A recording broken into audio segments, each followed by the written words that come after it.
Friends, welcome to educational insight.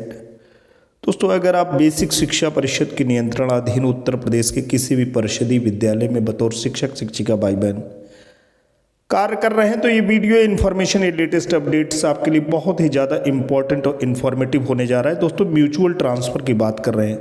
जी हाँ दोस्तों, पारस्परिक स्थानांतरण का एक नवीन आदेश निर्गत हुआ है सचिव बेसिक शिक्षा परिषद प्रयागराज के द्वारा, जिसमें कुछ बंदिशों के तहत परिषदीय शिक्षकों का अंतः जनपदीय और अंतर जनपदीय तबादले की बात हो रही है। बंदिशें दोस्तों लगाई गई हैं, उसके बाद तबादले की बात की जा रही, तो भी बहुत ही गुड न्यूज़ है। कुछ ही शिक्षक शिक्षिका भाई बहन जो कि निर्वाचन की ड्यूटी में संबद्ध हैं, इंग्लिश मीडियम स्कूल में हैं या किसी भी प्रकार का मैटरनल या चाइल्ड केयर लीव पे हैं, उन्हीं का एक प्रकार से राइट यहाँ पे वायलेट हो रहा है, हैम्पर्ड हो रहा है। और बहुतायत जो शिक्षक हैं उनको हरी झंडी दिखाई जा रही है। इंग्लिश मीडियम के जो परिषदीय विद्यालय हैं वहाँ पे बाकायदा परीक्षा के माध्यम से शिक्षकों की पोस्टिंग हुई है। अंग्रेजी माध्यम विद्यालयों में पढ़ाने की उनकी कुशलता और उनके ज्ञान का परीक्षण भी किया गया है। ऐसी स्थिति में आंग्ल भाषी विद्यालयों में जो शिक्षक हैं उनका मानक कहीं न कहीं प्रभावित होगा, और चूंकि वहाँ पे बच्चों की विद्यार्थियों की संख्या भी सामान्य विद्यालयों की तुलना में ज़्यादा रहती है, इससे शिक्षक और विद्यार्थी का जो रेशियो है वो डिस्टर्ब होने की पूरी आशंका है। लेकिन एक बात यहाँ पे कही जा रही है कि इंग्लिश मीडियम के अगर शिक्षक शिक्षिका भाई बहन हैं और उन्होंने म्यूचुअल इंग्लिश मीडियम के स्कूल के शिक्षक शिक्षिका भाई बहन से किया है, तो वो म्यूचुअल जो ट्रांसफ़र है उसमें पात्र हैं, आहर हैं। तो आइए दोस्तों, सचिव बेसिक शिक्षा परिषद प्रयागराज का आदेश देखते हैं।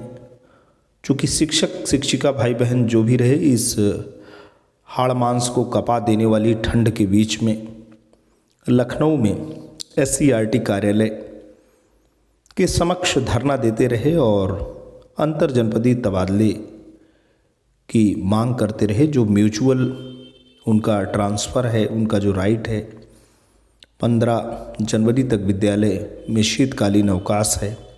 ऐसी स्थिति में अपने अवकाश के दौरान वहाँ पे डटे रहे। चूँकि बात ये थी कि अंतः जनपदीय तबादले को हरी झंडी मिली थी और अंतर जनपदीय तबादले को हरी झंडी नहीं दिया जा रहा था। ऐसी स्थिति में वो डटे रहे और फाइनली सचिव साहब ने पत्र निर्गत कर दिया। लेकिन कुछ बंदिशों के तहत अंतः जनपदीय और अंतर जनपदीय तबादले की यहाँ बात हो रही है। अब देखते हैं कि परिषद के सचिव साहब कौन कौन सी बंदिशें दोस्तों यहाँ पे पत्र में बातें कर रहे हैं। दोस्तों, सचिव उत्तर प्रदेश बेसिक शिक्षा परिषद प्रयागराज के माध्यम से समस्त जिला बेसिक शिक्षा अधिकारी महोदय को प्रेषित संदर्भित पत्र निर्गत हुआ है 12 जनवरी वर्ष 2024 को, और विषय है पारस्परिक अंतः एवं अंतर जनपदीय स्थानांतरण के संबंध में। अब इसमें पहले के निर्गत पत्रों का हवाला दिया जा रहा है कि 11/1/24 से 13/1/24 तक कारमुक्त एवं कार्यभार ग्रहण कराए जाने की कार्रवाई शासनादेश में निहित प्राविधानानुसार एवं बेसिक शिक्षा परिषद कार्यालय के पत्रांक बेसिक शिक्षा परिषद में दिए गए निर्देशानुसार किए जाने के निर्देश पहले दिए गए हैं। पारस्परिक अंतः जनपदीय स्थानांतरण प्रक्रिया के अंतर्गत कतिपय जिला बेसिक शिक्षा अधिकारियों द्वारा BLO ड्यूटी, निर्वाचन कार्य, अकादमिक रिसोर्स पर्सन, इसका दोस्तों मतलब है कि शिक्षकों की क्षमता संवर्धन के लिए ARP 5 विषयों के प्रत्येक जनपद में नियुक्त हैं। तो एक जो ड्यूटी है उसकी मैं बात कर रहा हूँ। BLO ड्यूटी, निर्वाचन कार्य, अकादमिक रिसोर्स पर्सन, अंग्रेजी माध्यम के विद्यालय में कार्यरत शिक्षक शिक्षिका तथा महिला शिक्षिका जो प्रसूति यानी मैटरनिटी मातृत्व अवकाश पर है। क्षमा करिएगा दोस्तों, मैं वीडियो के इंट्रोडक्शन में ही, इंट्रोडक्टरी पार्ट में ही बोल गया हूँ कि चाइल्ड केयर लीव की यहाँ बात बिल्कुल नहीं हो रही। ख़ास तौर पे 6 महीने का जो अवकाश होता है मैटरनिटी या प्रसूति अवकाश को कार्यमुक्त एवं कार्यभार ग्रहण कराए जाने के संबंध में मार्गदर्शन उपलब्ध कराए जाने का अनुरोध किया गया है।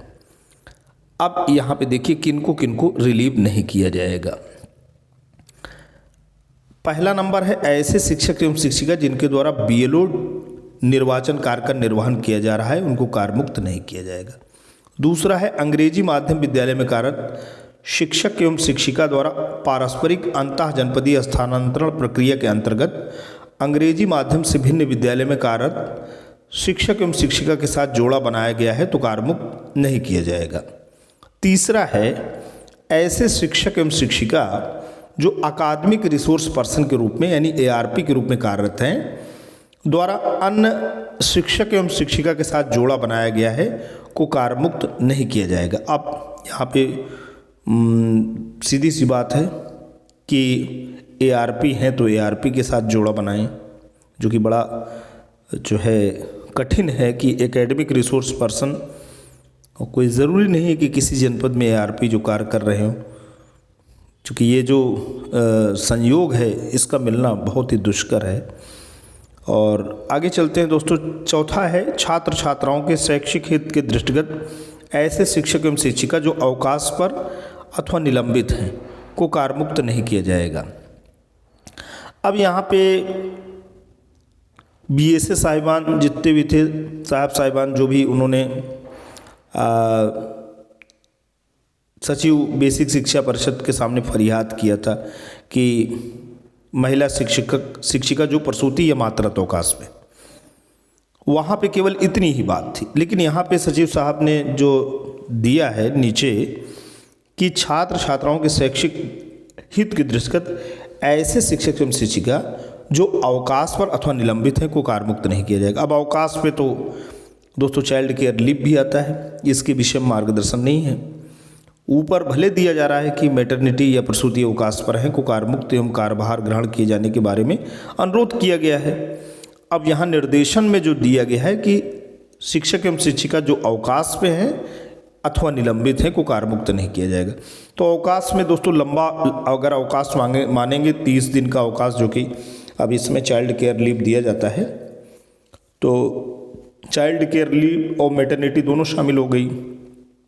अब इसमें ख़ास तौर पे मार्गदर्शन की ज़रूरत पड़ेगी। मैटरनिटी लीव तो ऊपर का आप पढ़ करके बिल्कुल जान सकते हो, लेकिन यहाँ पे जो दिया जा रहा है उसमें जो CCL पे शिक्षक शिक्षिका हैं, शिक्षक नहीं रहते हैं, तो शिक्षिका बहनें जो भी हैं उनके लिए दिक्कत पैदा होगी। CCL पे हैं और उन्होंने अपना जोड़ा बना रखा है म्यूचुअल ट्रांसफ़र के लिए, तो उन्हें दोस्तों दिक्कत आएगी इसमें, क्योंकि यहाँ पे साफ साफ दे दिया गया कि ऐसे शिक्षक एवं शिक्षिका जो अवकाश पर अथवा निलंबित हैं, और शिक्षक किस तरीके के अवकाश में दोस्तों हो सकते हैं, वो मेडिकल लीव पे हो सकते हैं, तो उन्हें भी कार्यमुक्त नहीं किया जाएगा। श्री प्रताप सिंह बघेल, सचिव उत्तर प्रदेश बेसिक शिक्षा परिषद प्रयागराज का पत्र है, और महानिदेशक स्कूल शिक्षा उत्तर प्रदेश लखनऊ, जिलाधिकारी समस्त जनपद उत्तर प्रदेश और शिक्षा निदेशक बेसिक उत्तर प्रदेश शासन लखनऊ को ये प्रेषित हो रहा है। तो दोस्तों बंदिशों के अधीन इस तरीके का पत्र निर्गत हुआ है। अंतः एवं अंतर जनपदी जो म्यूचुअल ट्रांसफ़र है वो भी बड़ी मशक्क़त के बाद हुआ है। जो शिक्षक शिक्षिका भाई बहन इन बंदिशों में हैं उनके लिए तो अब कुछ कहा नहीं जा सकता, लेकिन जो इससे मुक्त हैं उन्हीं का भला हो जाए, क्योंकि इस समय जो चीज़ें हो जाएंगी दोस्तों बाद में देखने को नहीं मिलेंगी, क्योंकि आने वाला समय बहुत ही जवाबदेही, बहुत ही जिम्मेदारी से भरा हुआ है। आने वाले समय में बोर्ड की परीक्षाएं हैं, आने वाले समय में लोकसभा का चुनाव है। इसी समय जो चीज़ें हो जाएंगी वो हो जाएंगी। आने वाले समय में चीज़ें ऐसा नहीं है कि नहीं होंगी। हम आशावादी दृष्टिकोण रखें, हमेशा रखें। विभाग कुछ न कुछ हमारे लिए करता ही रहता है, हम सभी शिक्षक शिक्षिका भाई बहनों के लिए। लेकिन जो समय की नज़ाकत है, जो समय की प्राथमिकता है, समय जिस फेज़ से गुज़र रहा है, संक्रमण जो काल है, उसको मद्देनज़र रखते हुए अभी कुछ नवीन बातें क्रियान्वित हो जाएं, ऐसा कहना बड़ी बात होगी। आज के लिए इतना ही। Thanks for watching and listening. This is Ajay Prakash Dubey signing of.